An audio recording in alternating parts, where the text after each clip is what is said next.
I was hunting on my own a few years ago during muzzleloader season in Virginia. I was out on a late afternoon hunt, posted up in a tree stand about 50 yards from a river on private property. The light was fading fast. That weird, eerie kind of twilight was happening in the woods. It was about 4 o'clock when I heard a faint noise coming from up the river.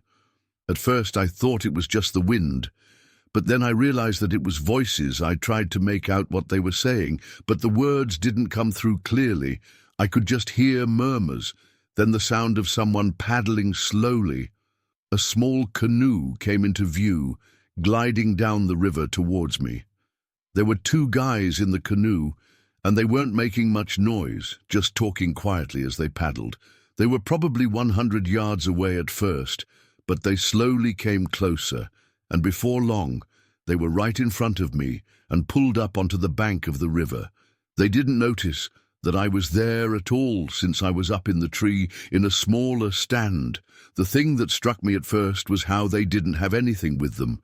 When they got out of the canoe, they didn't bring anything with them. I tried to keep as still as possible, not wanting to make any noise. I didn't call out to them at the time because I had no idea who these guys were or what they were doing.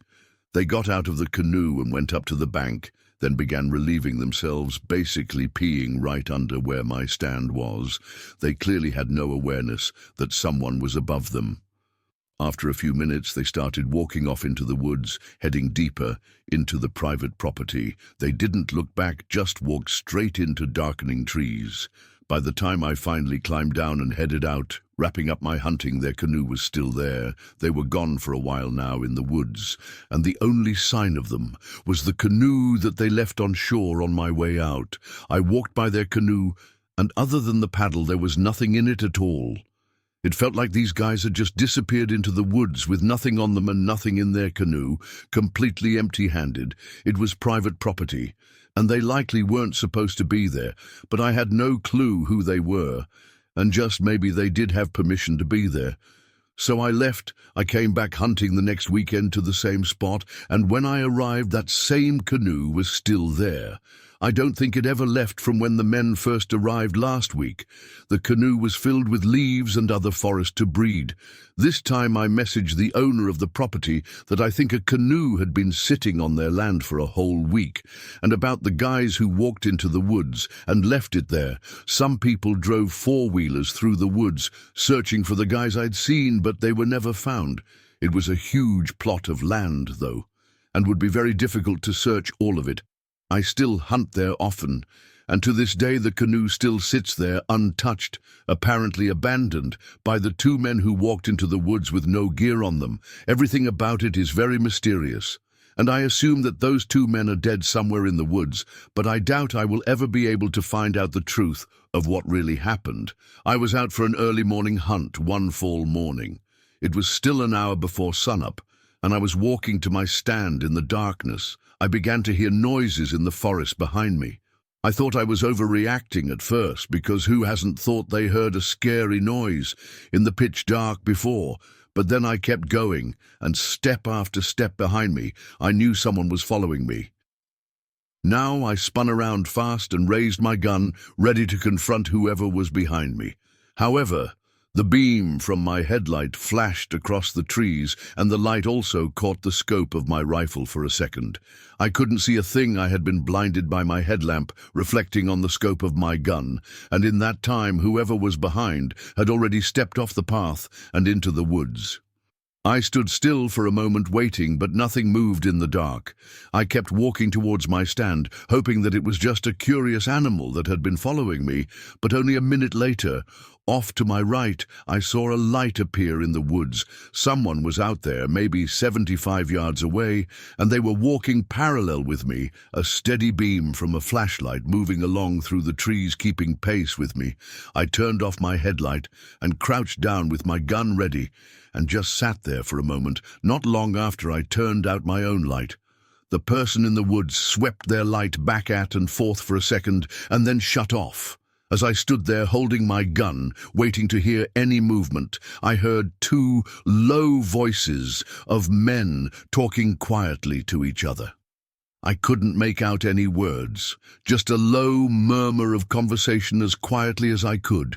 Without any light, I walked the rest of the way towards my stand, and by the time I had reached it and climbed up, I felt much safer.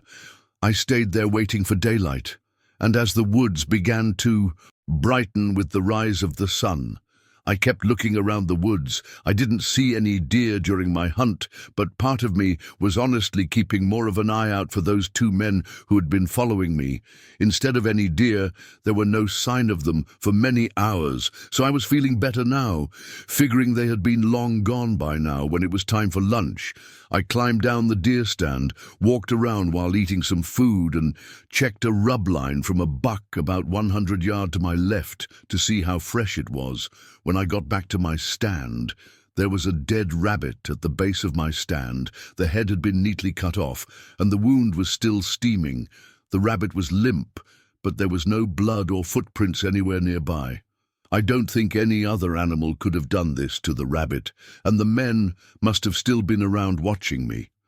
I have no idea what their intentions were, but I made sure to end my hunt early enough so that I could walk back to my car in the daylight instead of the darkness of night, like I usually do music when I was a kid. My dad and I went deer hunting out in the Book Cliffs, a rugged area in Utah. We'd been after a big buck for a few days, and on this particular morning we found one. It was a huge deer with a massive rack, and we were both excited. We set out to close the gap, trying to get in position for a clean shot. We followed the buck over a ridge. Watching it move down the slope, we kept our distance and moved quietly, waiting for a moment when we could get close enough for a shot. We reached the top of a ridge and could see the buck clearly below us. Working its way down towards a Forest Service road, we made our way down the slope and didn't have much cover, and came within a couple 100 yards of the deer.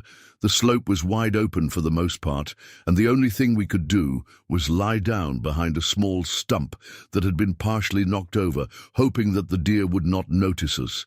As we lay there, an old truck came barreling down the road, sending the buck back towards us, and it seemed like we were going to have a shot.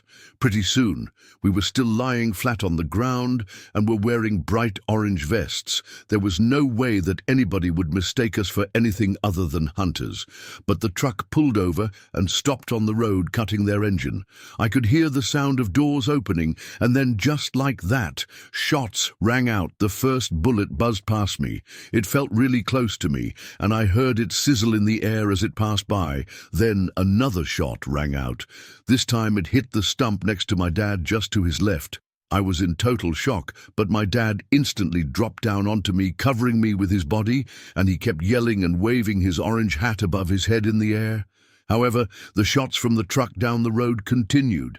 A third shot rang out, and then a fourth at the time. All I could think of was that I couldn't believe somebody was crazy enough to be shooting at us. The buck had run away by now, so it wasn't an accident. They were shooting right at us, seemingly trying to hit us, thankfully, after the fourth shot. The truck sped off, heading back towards town, kicking up gravel. As it sped away, we stayed on the ground for a while longer, making sure that the truck was gone, before slowly getting up. My dad was furious, but I could tell that he was also shaken. We were lucky the bullets hadn't hit us, but it was clear that whoever was in that truck didn't care who they shot at. We didn't have cell phones back then. This was the early 90s, but we still had a way to get help. My dad pulled out his radio and called the sheriff's office. We gave them a description of the truck, the guys in it, and the general location of where it had gone. The sheriff knew exactly who it was and would take care of it. A few hours later, we stopped by the sheriff's station to check in and see if they needed any more details. The police had already confronted the driver and the man who shot at us and got him on a DUI charge. Apparently, the guy had been drunk when he pulled the stunt to make things worse. He wasn't even legally allowed to own a gun.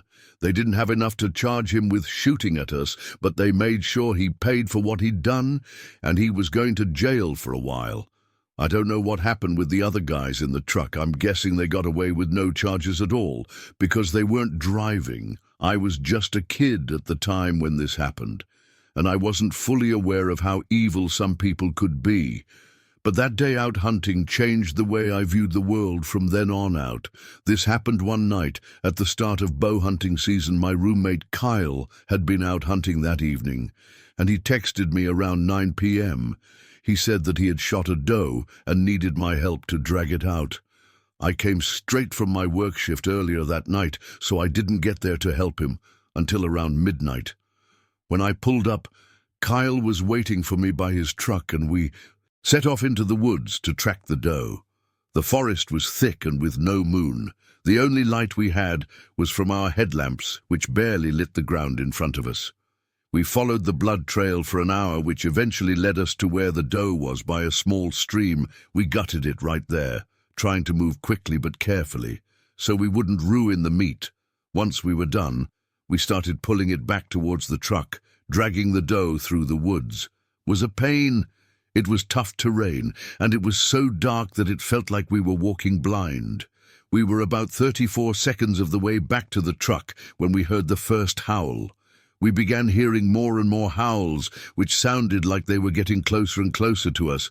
We had brought 4 headlamps with us, but 3 of them had died already, and we were down to 1 weakening headlamp, which didn't shine very bright or far. Eventually, we hit the edge of a field that was by the truck and only about 200 yards away now. But as we dragged the doe into the open, we saw multiple pairs of eyes glowing in the dark. Initially, they seemed to be 4 coyotes following us. Clearly sensing the kill we were carrying, the eyes started circulating us, keeping just out of the light. We didn't have anything to defend ourselves with, except a small gutting knife. We kept pulling the doe, hoping to make it to the truck before anything could happen multiple times. The coyotes got within 5 yards of us, nipping at the doe, trying to pull it away from us. We had to scramble up to a few hay bales that were just sitting in the field to get away from the coyotes, but also just to rest. As we sat up on the hay bale, we could hear and kind of see the 4 large coyotes circling around the ground below us. We could only see their eyes and the vague outline of them in the dark. Finally, after what felt like forever, they seemed to back off the slightest bit, and we saw our chance. We grabbed the doe and ran the rest of the way back to the car. We threw the doe in the back of Kyle's truck and jumped inside. We quickly turned the headlights on and could now see 6 full-sized coyotes near the truck about 20 yards away personally. I have never seen coyotes act like that, and they must have been desperate to try to take the doe away from humans. It was a scary night that Kyle and I talk about every now and then, because it almost felt like we were being hunted, and it would have been unlikely, I think. But maybe some of the coyotes would have begun biting and nipping at our legs if they were really that desperate. I had never seen coyotes act like that before, and I hope to never be in a situation like that again. It was early one morning when my buddy and I set out hunting. We both work as police officers, so we're allowed to carry firearms on public land in Texas, where most people can't. We were looking for a new hunting spot place that seemed promising, based on the deer tracks and signs we'd seen a few days before the walk. Was about 2 hours from where we parked the truck, deep in the woods. We had our bow hunting gear, the tripod set up, and both wore full ghillie suits to stay hidden about an hour after sunrise. The sun was up enough to light the woods, and we heard movement. We were hoping for a deer, but instead we saw a figure coming through the trees. It was a single guy walking towards our direction. He was carrying a bolt-action rifle and a .306 from what I could tell. And puffing on a cigarette. The man didn't see me or my friend yet, who was set up about 40 yards to my left. He kept walking towards us, and I decided I had to speak up, mostly because I thought he was hunting with a rifle on strictly bow hunting land. I motioned my arms and yelled to get the man's attention, and then said some choice words to him. I probably wasn't the nicest about it, telling him to leave if he wasn't hunting with a bow, and he didn't respond the way I had expected. Instead of backing off, he kept walking towards me, and then he raised his rifle and pointed it directly at me. The man thought that I was alone since he hadn't seen my friend yet, so I instantly yelled to him to think about what he was doing and pointed to my friend 40 yards away. I was glad that I got the words out and pointed before he had a chance to shoot. My buddy was in draw with his bow, ready to shoot the guy with an arrow if he thought shooting me was still a good idea. Thankfully, he understood and lowered the rifle. And that's when we both drew our handguns.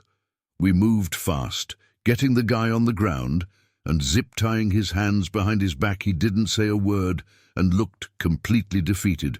We called the game warden and waited for them to meet us at the truck. The walk back was dead silent. The guy didn't say a word, not a single thing, ignoring out questions of what he was doing there. When the game wardens arrived and ran his name, it didn't take long to figure out that he wasn't just some random guy. He had 2 murder warrants, one from Louisiana and one from Kentucky. He was a fugitive, and we just happened to cross paths with him in the woods.